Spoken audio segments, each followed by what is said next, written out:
నా వయసు 50 సంవత్సరాలండి. నా 50 సంవత్సరాల్లో కూడా నేను నా 45 సంవత్సరాల్లో చూడని అభివృద్ధిని 5 సంవత్సరాల్లో చూశాను. నేను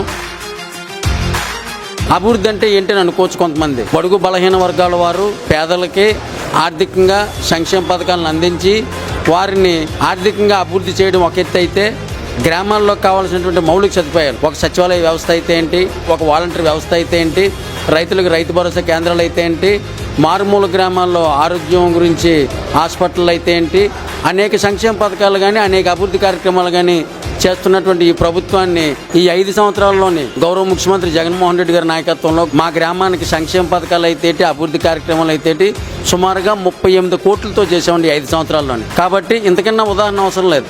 ఎందుకంటే చాలా కుటుంబాలు సంక్షేమ పథకాలు అందించిన ప్రతి కుటుంబాన్ని కూడా ఆ పార్టీ ఈ పార్టీ అని చూడకుండా, ఓటు వేశారా ఓటు వేయలేరని చూడకుండా కూడా ఏ సంక్షేమ పథకానికైతే ఏ కుటుంబం అయితే అర్హులైతే ఉన్నారో ఆ కుటుంబం దగ్గరికి వాలంటీర్ వెళ్ళి మీ తాలూకు డేటా తీసుకొని ఆ సంక్షేమ పథకాన్ని డైరెక్ట్గా వారి అకౌంట్లోకి అందించి ఒక రూపాయి కూడా అవినీతి లేకుండా ఏ సంక్షేమ పథకం అయితే ఎవరైతే అర్హులు ఉన్నారో వాళ్ళందరికీ అందించింది. కాబట్టి జనం అయితే కనుక కంపల్సరీగా జగన్మోహన్ రెడ్డి గారిని గెలిపించడానికి సిద్ధంగా ఉన్నారండి.